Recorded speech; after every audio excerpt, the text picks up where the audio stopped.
Hello everyone, today I am going to show you this Play-Doh glow-in-the-dark dough. Now let's open and see what is inside it.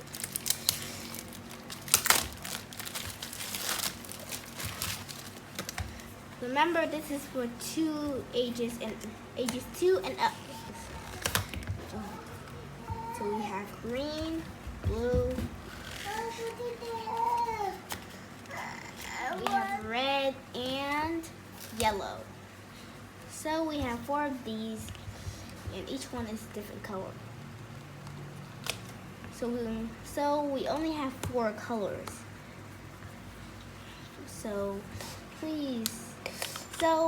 in each box, it's just the same colors all over again. So don't go into the shop and tell the shopkeeper that you need more colors. So I'm not going to show you the glow in the dark piece because I think it wouldn't be right to just spoiler the effects of these Play-Dohs. Okay, so that's the end of my video. I hope you like it and be sure to subscribe to my channel. Goodbye and see you next time.